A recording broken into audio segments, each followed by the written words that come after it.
encounter became so intense at work, I had to literally like focus on the natural.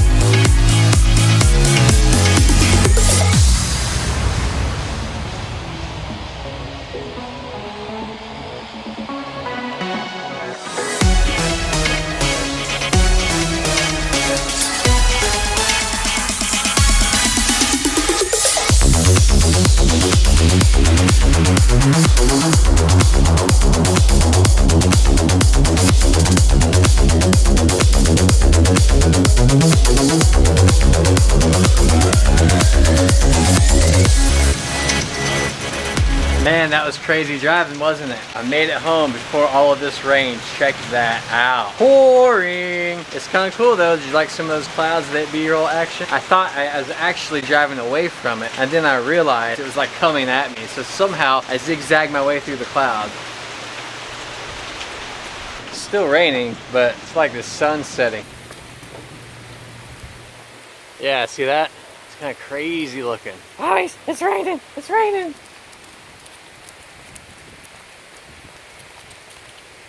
Yeah, looks cool, man. Check this lighting out.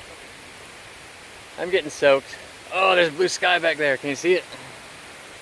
That's gnarly. There's our house. All different kinds of color. Cool, cool, man. Gnarly. What do you think, Riley?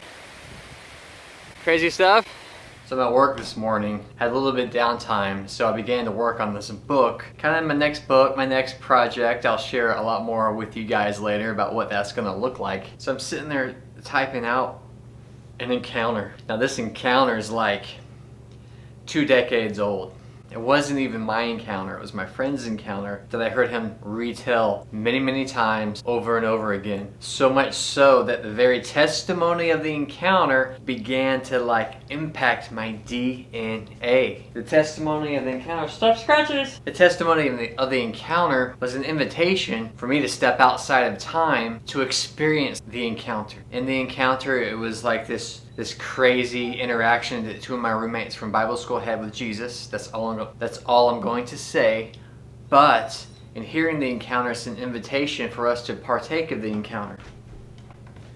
Just like reading these encounters, and this book of encounters called the book or the Bible is an invitation for us to experience those encounters. So as I'm recounting the story, I begin to kind of go into different aspects of the encounter that I wasn't even present for, and begin to see things and feel things and experience things. And I was giving language to describe the encounter like I've never been able to describe it before. In fact, when I was trying to illustrate for the reader of the future book what it was like, it's kind of like a raw encounter, similar to taking raw images on a camera. Now when the image is taken raw, you see it basically as it is, and then later on in post-production or editing, you can pull out the light and the components that were already there. You can focus in on certain characteristics of the photo and really pull it to the surface. Now that's how encounters are. When we first have the encounter, it's like this raw moment. We experience it, but we don't really have full capacity to ascertain everything that was happening in the encounter. But as we go back into it and look at it from different angles, lean our hearts towards the encounter, we begin to experience it in different ways. It's like if you fall into the ocean, you didn't see the entirety of the ocean because you were only in one part of the ocean. However, you were still in the ocean. An encounter is like splashing into heaven, or heaven splashing on you. You know, you may have not experienced all of heaven, but you still splashed into heaven, and the fullness thereof was all connected to that holy moment. Now when you go back, you can process it. It's like post-production for film or editing or photography.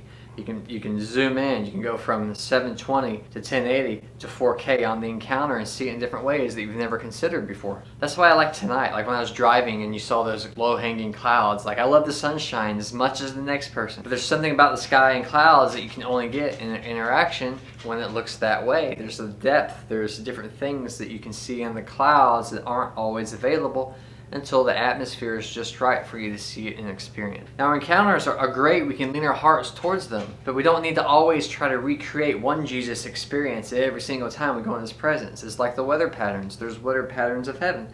I don't give my wife a rose every single night. It wouldn't be special, but I do on certain occasions, which makes the rose special. Now, on those other occasions, I'm doing something different. There's an ebb and flow. Our relationship with Jesus is like that. And so it's this beautiful dance, this many multifaceted wisdom, this multifaceted love of God. I'm seeing things flash around right now. If I start disappearing, let me know in the comments. Anyways, get back to the story. I'm sitting there at work at the gym, and I'm typing this out, and it's been kind of slow because it's 4th of July holiday weekend, and my hands go numb. And it begins to feel like I took pre-workout, but I hadn't taken it yet. But I did take some after that to get the double effect. I don't know. Have mercy on me. I can even feel it now. And as I began to focus more and more on this encounter, it's like, again, I stepped out of time and began to experience it in a whole new way. I can't really describe it. It's almost as if I felt like I was about to disappear from the natural. Now, I've heard stories of different people, you've probably heard of too, to where they were so absorbed in the spirit, they literally disappeared, or their bodies became translucent. Everything around them began to shift with light. And so that was this crazy thing. So then I went and I post on Facebook, like, ever feel like you might disappear into Jesus? And all these people list all these crazy comments, like, yeah, I have. I mean, is that crazy? I've heard about people, even years ago, getting so far out there in the spirit, they weren't sure if they were even going to come back. Now, when I first heard that, I thought, why would you care if you came back? But now, I get it more now, both and, if that makes any kind of sense. But I understand when the natural world begins to kind of fade out, or you recognize that the natural world is actually the hologram, and the heavenly realm is actually real existence. Now, this book is a tale of when real existence impacted this realm, and you saw that there really is no distinction between the two. Then you have the whole story. You have heaven and you have earth, and you have them overlap, and that was a place called Eden, and you see that in creation. And you see that our dwelling in that realm was seriously messed up after the fall, right? So after the fall, you had people who, like Enoch, would kind of go in and come out. Different people would go in and go out, different things like that. But when Jesus died, He restored that realm to the earth, and now we all have access. One of the great distractions of the adversary is to cause us to believe that there's still something that has to be done in order to have access to heavenly places and encounters like the ones I'm telling you, encounters like all throughout history and the ones that the Bible describes. But they're here, they're readily available, and the encounter became so intense at work, I had to literally focus on the natural. I kind of wish I didn't. I kind of wish I just went bonsai. Bonsai, Daniel-san! Hey, bonsai! And went for, everything that was happening in that moment. But I just, it was just, the whole thing was neat. And I just wanted to share it with you, absorbed into God and absorption with God. Now, some of the stuff, if you're not familiar with what I'm talking about, is actually a big part of church history. It's a big part of the mystic saints. It was the expression of Christianity. Yeah, there was powers in place that manipulated and did all of these kinds of things, which ultimately led to a Reformation and Martin Luther and things like that. There's also people who would experience the wonderful, the crazy, the things that would make Marvel movies look tame compared to what's happening and what's available in the church. Yeah, so Holy Spirit, may we have these crazy, wonderful, amazing encounters. We have encounters to where we go in and we go out, we ebb and we flow. So Jesus, the disappearing ones, the reappearing ones. I know this might be stretching for you, but there's precedent in the Bible and there's precedent in church history. Don't read stories in the Bible that are amazing and assume that there's a lid and there's a cap on that story. Assume that it's available. What if? And I guarantee you, Jesus will keep you safe on your journey, but you'll discover more of Him than you may have thought was possible in this life. Because this life and the next life really have no distinction if you eat His flesh and you drink His blood. That sounds crazy. That's the relationship. And that is the entrance of the kingdom. Our Father in heaven, hallowed be your name. Your kingdom come.